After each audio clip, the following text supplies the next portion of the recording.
أعوذ بالله من الشيطان الرجيم. بسم الله الرحمن الرحيم. وجاوزنا ببني إسرائيل البحر فأتبعهم فرعون وجنوده بغيا وعدوا حتى إذا أدركه الغرق قال آمنت أنه لا إله إلا الذي آمنت به بنو إسرائيل وأنا من المسلمين. الآن وقد عصيت قبل وكنت من المفسدين. فاليوم ننجيك ببدنك لتكون لمن خلفك آية وإن كثيرا من الناس عن آياتنا لغافلون. اور ہم نے بنی اسرائیل کو سمندر پار کرا دیا. پھر فرعون اور اس کے لشکریوں نے ان کا پیچھا کیا دشمنی میں اور بغاوت میں، یہاں تک کہ جب فرعون ڈوبنے لگا تو اس نے کہا میں ایمان لایا ہوں اس بات پر کہ کوئی معبود نہیں ہے سوائے اسی کے جس پر بنی اسرائیل ایمان لائے ہیں، اور میں فرما برداروں میں سے شامل ہوتا ہوں. اللہ کی طرف سے اس کو خطاب ہوا، کیا اب ایمان لاتا ہے حالانکہ تو نے اس سے پہلے نافرمانی کی اور تو فسادی لوگوں میں سے تھا. چنانچہ آج ہم تیرے بدن کو نجات دیں گے تاکہ تو اپنے بعد میں آنے والے لوگوں کے لیے نشان عبرت بن جائے، اور بہت سارے لوگ ہماری آیتوں سے یقیناً غافل ہیں. حضرت موسیٰ علیہ السلام اور حضرت ہارون علیہ السلام نے جو دعا فرمائی تھی، ایک طویل عرصے تک تبلیغ اور ارشاد فرمانے کے بعد جب آپ فرعون اور اس کی قوم کے لوگوں سے مایوس اور نا امید ہو گئے تو آپ نے ان کے لیے بد دعا فرمائی، جس کا ذکر کل ہی آیا. اس پر کوئی یہ سوال نہ کرے کہ نبی تو رحمت بن کر آتے ہیں، وہ اپنی قوم کے لیے ہی بد دعا کیوں فرما رہے ہیں؟ تو اس کا جواب اسی میں موجود ہے کہ حضرت موسیٰ علیہ السلام نے فوراً ہی ان کے لیے بد دعا نہیں کی، بلکہ ایک طویل عرصے تک ان پر محنت کرتے رہے، تبلیغ کرتے رہے، ان کی خیرخواہی پر پوری کوشش کی، اپنی محنت پوری خرچ کی. لیکن جب ان کی طرف سے کچھ امید نہیں لگی اور ان کی طرف سے ایذاؤں میں تکلیفوں میں اضافہ ہی ہوتا رہا، بنی اسرائیل بھی پریشان ہوتے رہے، تو آخر میں نا امید ہونے کے بعد پھر آپ نے ان کے لیے بد دعا فرمائی. یہ ایسا ہی ہے جیسا کہ حضرت نوح علیہ السلام نے 950 برس محنت کرنے کے بعد پھر اپنے قوم کے لیے بد دعا فرمائی تھی، رب لا تذر علی الارض من الکافرین دیارا. خیر، حضرت موسیٰ علیہ السلام نے جو دعا فرمائی وہ قبول ہو گئی، لیکن اللہ تعالیٰ نے اس کی قبولیت کے متعلق یہ بھی فرما دیا تھا کہ تم ابھی اپنے امور مفوضہ انجام دیتے رہو، جس کام کے لیے آپ کو بھیجا گیا وہ کام کرتے رہو، اور اس میں جلدی مت کرنا. جو لوگ ناواقف ہیں ان کے طریقے پر مت چلنا، یعنی صبر سے کام لینا، جلد بازی مت کرنا کہ قبول کیوں نہیں ہوئی، اب تک کیوں نہیں ہوئی. مفسرین نے لکھا ہے 40 سال کے بعد اس دعا کا اثر ظاہر ہوا. اگلی آیت میں اسی اثر کا بیان ہے. خلاصہ اس کا یہ ہے کہ جب اس دعا کی قبولیت کا وقت آ پہنچا تو حضرت موسیٰ علیہ السلام نے اللہ کے حکم کے مطابق اپنی قوم کو لے کر چل دیے. رات کے اندھیرے میں ہی آپ روانہ ہو گئے. جب فرعون کو اور اس کی قوم کے لوگوں کو پتہ چلا کہ بنی اسرائیل تو سارے کے سارے نکل گئے، تو یہ ایک عرصے سے ظلم کرتے آ رہے تھے. ان کو بھی فکر لاحق ہوئی کہ اب ہماری نوکری کون کرے گا، ہماری خدمت کون کرے گا، لہذا ان کو چین اور سکون کے ساتھ کیوں جانے دیے جائیں. فرعون نے ان کا تعاقب کیا، پیچھا کیا، اور خود اپنی پوری لشکر کے ساتھ، لشکر جرار کے ساتھ نکل پڑا.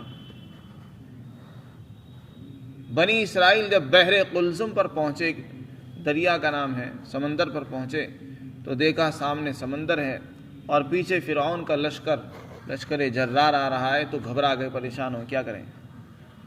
موسیٰ علیہ السلام نے دعا فرمائی، آپ کو حکم ملا کہ آپ لاٹھی ماریے سمندر پر۔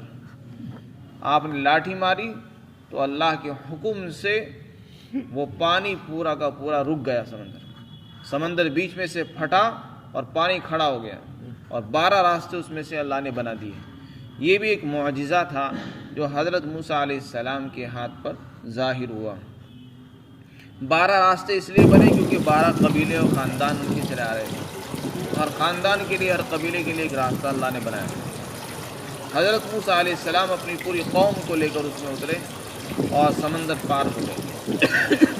اللہ نے اپنے اسی انعام کا یہاں پر ذکر فرمایا، اور سورہ بقرہ کے اندر بھی اس کا ذکر موجود ہے کہ ہم نے بنی اسرائیل کو سمندر پار کرا دیا۔ اس سمندر پار کرانے سے مراد وہی سمندر بحر قلزم ہے جس وقت موسیٰ علیہ السلام مصر سے نکل رہے تھے اور فرعون کا پیچھا کر رہا تھا۔ فرعون نے جب دیکھا کہ یہ تو سب دریا سے پار ہو گئے تو وہ خود بھی سمندر میں اتر گیا، اپنی قوم کو بھی حکم دیا، وہ بھی اتر گئے۔ جب یہ بیچ سمندر میں پہنچے تو اللہ نے اس پانی کو حکم دیا مل جاؤ، پورا کا پورا پانی مل گیا اور یہ ڈوب گئے۔ جب فرعون نے دیکھا کہ اب تو کوئی راستہ نہیں، اب ڈوبنے کا وقت آ گیا اور اللہ کے عذاب سے بچانے والا کوئی ہے نہیں، تو اس وقت جو ہے گھبرا کر کہنے لگا میں بھی ایمان لے آیا ہوں، میں اسی خدا پر ایمان لایا ہوں جس خدا پر بنی اسرائیل ایمان لائے ہیں، اور میں بھی فرمانبرداروں میں سے ہوں۔ اس امید پر ہو سکتا ہے ان کے خدا پر ایمان لانے سے میں بچ جاؤں آج کی مصیبت سے، لیکن اس کو معلوم نہیں تھا کہ اللہ کا قانون کیا ہے۔ اللہ کی عادت یہ ہے کہ جب انسان اپنی آنکھوں سے موت کا منظر دیکھ لیتا ہے، موت کے فرشتے اپنی آنکھوں سے دیکھ لے اور اس پر حالت نزا طاری ہو جاتی ہو، ایسے موقع کا ایمان معتبر نہیں ہے۔ اس وقت توبہ کا دروازہ بند ہو جاتا ہے اور ایمان کا اعتبار نہیں ہوتا۔ جب آدمی اپنی آنکھوں سے آخرت کے منظر دیکھنے لگے، موت کے فرشتے اس کو نظر آنے لگے، پھر اس وقت لا الہ الا اللہ پڑھنے سے کوئی فائدہ نہیں ہوتا۔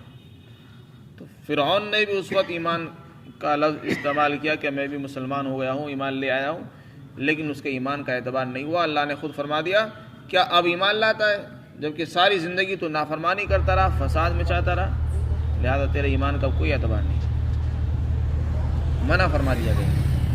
تو اس سے پتہ چلا ایمان کا اور توبہ کا جو وقت ہے وہ مرنے سے پہلے پہلے ہے۔ اسی طرح قیامت سے پہلے پہلے ہر انسان کی جب موت ہوتی ہے وہی اس کی قیامت بھی ہوتی ہے۔ تو مرنے سے پہلے یعنی جب موت کے اثرات، حالت نزا، غرغرے کی جو حالت انسان پر طاری ہوتی ہے، اس کیفیت سے پہلے پہلے اگر انسان ایمان لے آئے، توبہ کر لے تو وہ توبہ قبول ہوتی ہے، اس کے بعد قبول نہیں ہوتی۔ اس لیے وقت کو غنیمت جانتے ہوئے آدمی کو ہر وقت توبہ کرتے رہنا چاہیے اور اپنے آخرت کی فکر کرتے رہنا چاہیے۔